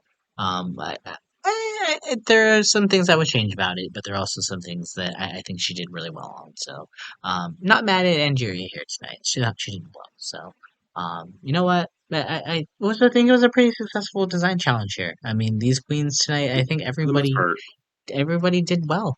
for the most part, Yeah, for the most part. For the most part, there are some definite we're fails. not gonna let. Yeah, eh, Okay, they're serviceable.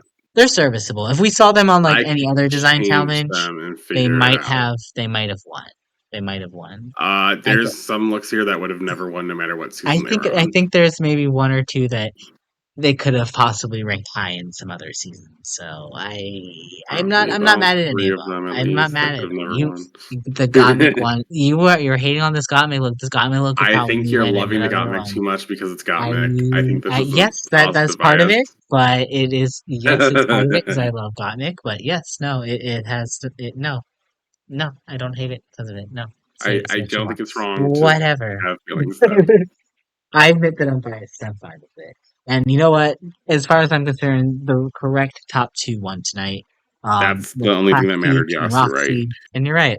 That is the only thing that matters here because Plastique and Mistress once Roxxxy, said, "Who cares who gets second place if you didn't win?" And I agree with that. right? If you didn't get first or second, who the fuck Okay. cares? Like, Especially this, you don't get no badge. And this, right, no our badge. three badge holders are now four badge holders, which is insane to me to think that there are people in this competition that have four badges right now at this point. And there's That is somebody that has averaging. zero. Yeah, that's rough. So it's very, very questionable. Well, we tonight we get our lip sync to ooh, my bad, I lost the lip sync page. Um, it was a Diana Ross Anna song. Ross. It was, hang on, I remember. No one gets the prize. I remember listening to this song title because I was just like, ooh, are they gonna, how we get like double winners? Are they gonna give nobody the prize this year? Yes, twist, you all lose. Well, Oh my god. who doesn't lose is Roxxxy because she slayed this lip sync again. She does such a good job of just matching her demeanor to the song every single time, and it's just I'm always so captivated by her stage presence, and this is why she has never lost a lip sync. And she didn't lose this one either. And again, Plastique, although she has what lip sync now, what, three, four times? Possibly Four now? times. And this poor girl cannot get any money for her charity. The Rue, To why do you be hate? No, fair, I'm not gonna say it. Not gonna say it. We're not gonna say it. Not yet. When if something else happens, Maybe, we'll say maybe it. at the But end of the season we'll go there, but right, not yet, not yet. But not yet. here's the thing. This is an old school drag queen song. Like we need an old school drag queen winner so desperately, like so desperately in this world.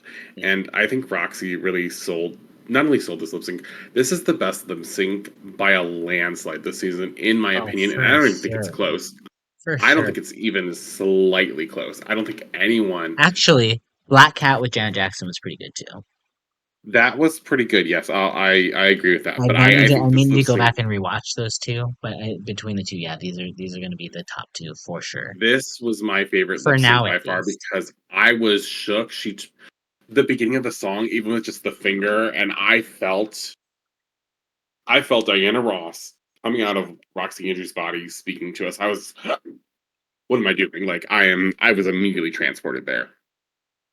The nail file, it's just these clever, small, witty ways. You know what? You can do reveals like this, like comparing this to like the Nina like disaster that we had in week three, I believe. This is how you do a reveal, and you can do smaller reveals like this that are just bigger. They're just bigger. They're just better, and not everything has to be so over the top. Um, and this really showed it. Like Plastique was trying, but Plastique doesn't have this kind of soulful energy about her performances. This was definitely more in Roxy's wheelhouse, so of course she wins. That's not a surprise to me. The doll is dolling.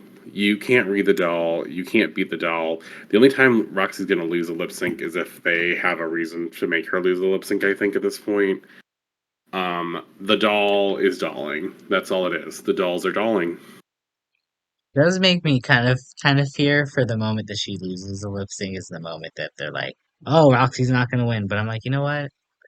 Roxy is front running at this point, and she deserves it. She has more badges than there are X's in her name now officially. So, let's Yep, go, Roxy. that's true. Let's go. And when we get to the snipping, I don't think anybody is surprised here. I don't even think Angeria is surprised because she literally just puts her hand out and waits for Roxy to give her the snip. So we head into episode 10, y'all. With now, oh wait, sorry, episode 9. Episode 9 is actually what I'm saying about episode 10. Episode 9, which is going to be the final competitive episode with a blocking.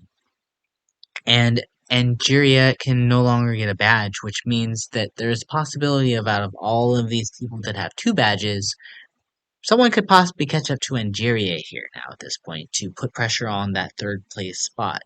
Now, what I want to know from you, Jack, is do we think at this point Roxy and Plastique, do they have it locked up? Are they finalists? Or do we think there's a possibility that things could change here? I think there's a high probability that things could change. I do believe there's going to be more shenanigans going on. Just because the red snippers are gone doesn't mean there's not another twist coming for us. I truly do believe that the girls have something else that they have to face now. This is a great opportunity for Vanjie, for Nina, for Jorgeous, for all of these people, Gottmik, everyone but Shannel basically to catch up to Angeria to really put themselves in that spot where they could be in the top three.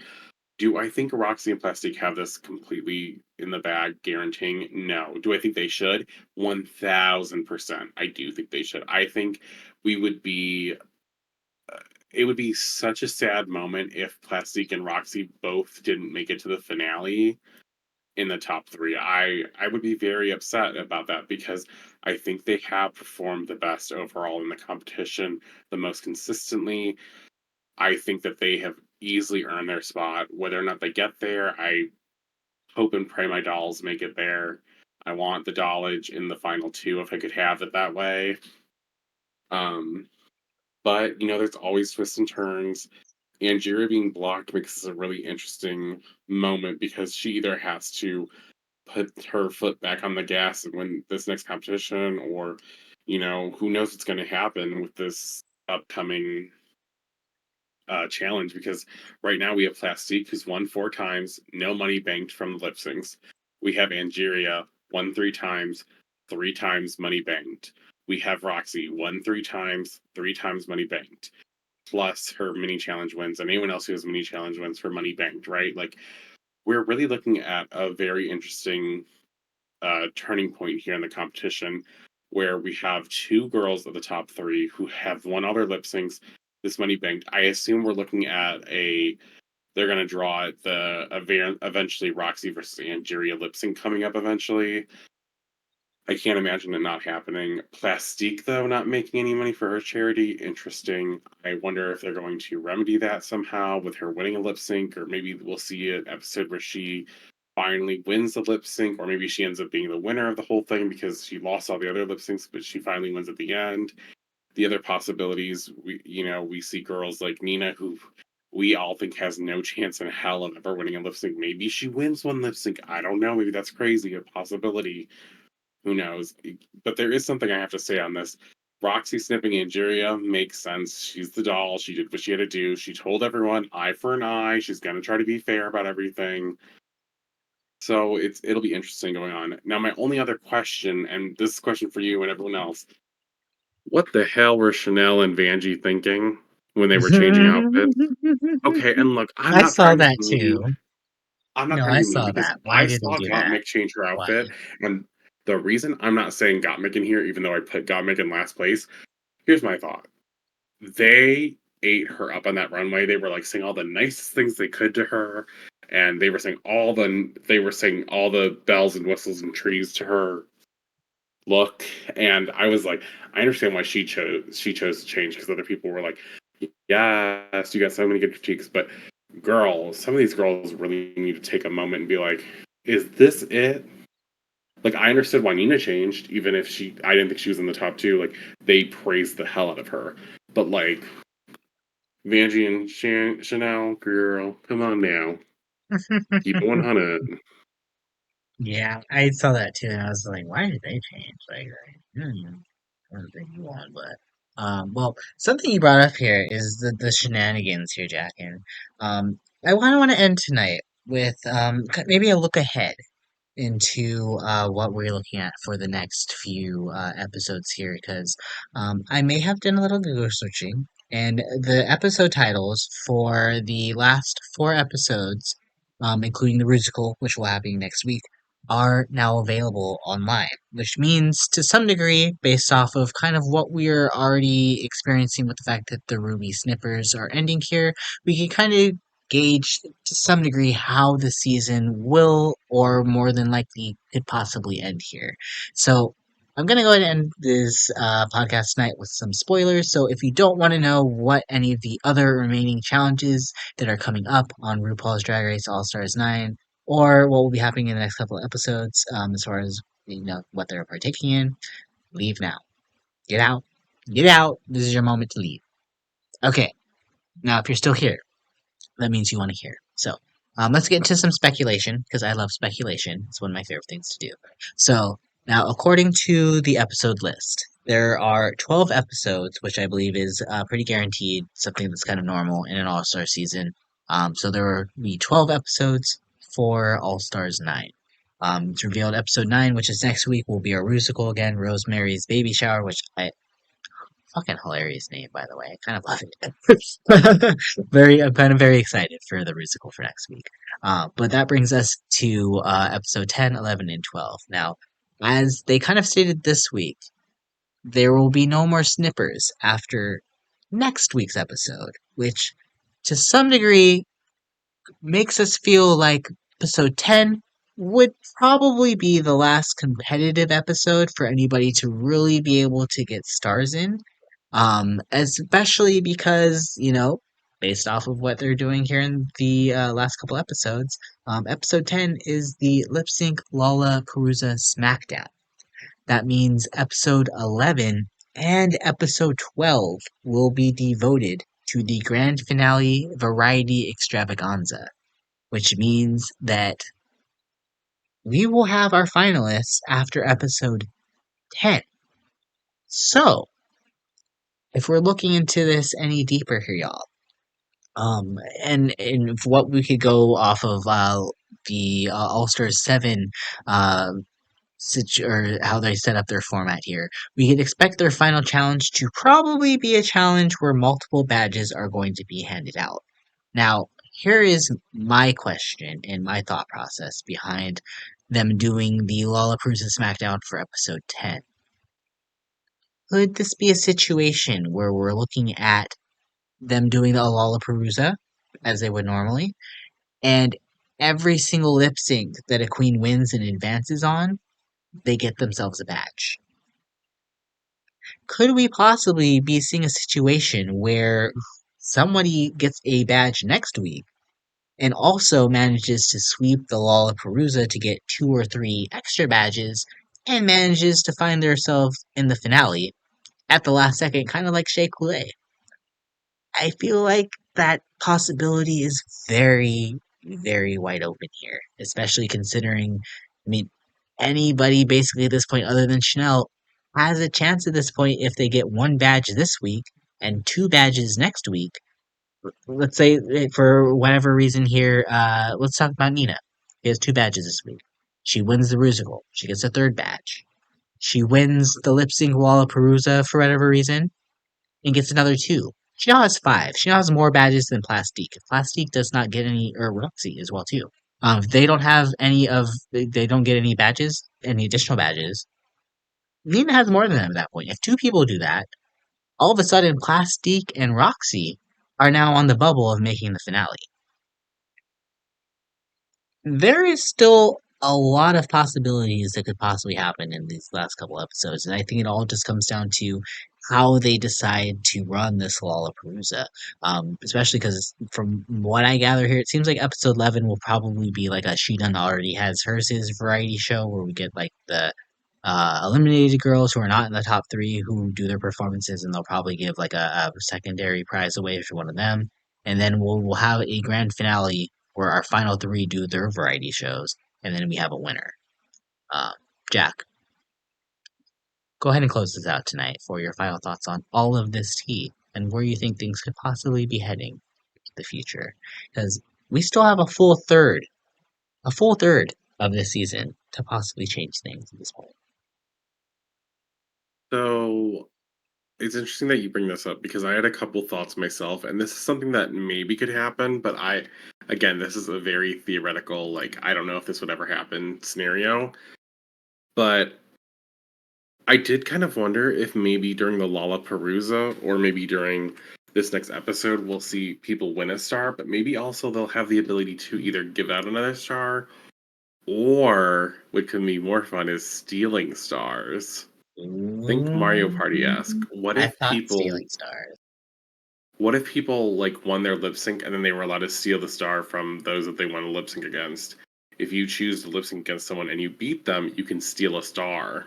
And that's how the Mm, lip sync Lollapalooza goes. So yeah, like if you win one lip sync, you're guaranteed that you're not going to at least lose any stars that night because you would essentially win one and immediately give one over if you lost the second rounds during the semis.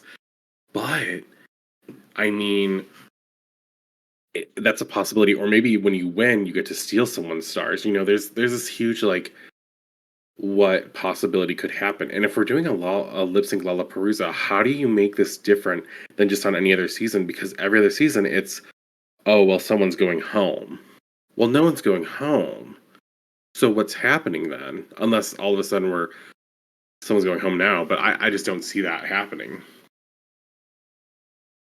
that was something I was initially thinking of is, or at least something that would be a fun twist on this kind of format is once they got to like this point, like episode 8, where they have like the rest of the episodes where they just kick off one girl at a time now. Like you have the lowest number of badges, you are on the bottom, and you get kicked out, and you're out, and you're out one by one. I don't think that's gonna happen. I'm pretty sure all the girls are probably here the entirety of the season. They said there's no elimination, so probably won't happen here. But honestly, who the fuck knows? I mean, at this point, the I'm just at this point not counting anybody out because we've saw what happened in All Star 7. Someone could go from having, no chance at the finale to being a finalist just like that. So, who knows? Well, I mean that's kind of It's true. I, Shay had I one badge and then mean, she got four.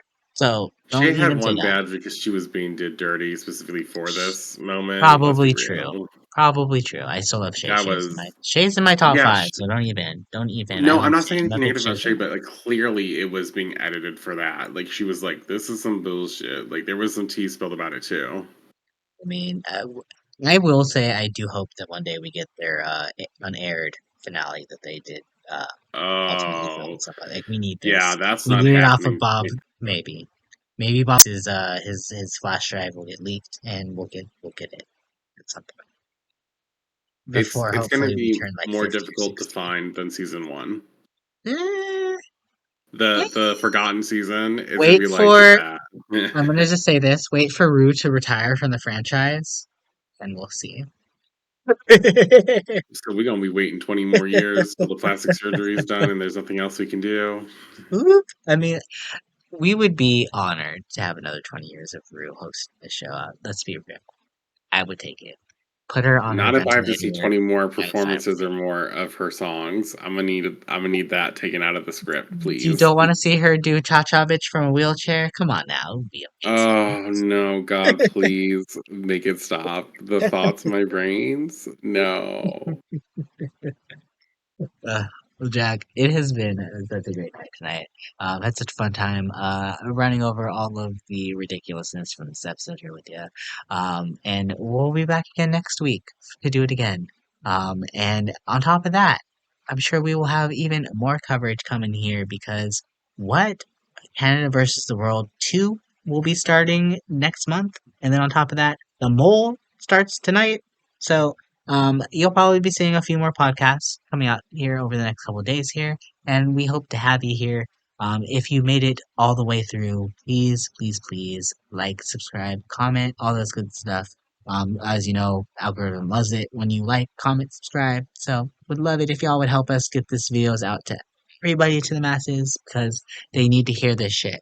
Okay, they need to know the gospel and truth that we are making up top of our heads in this moment.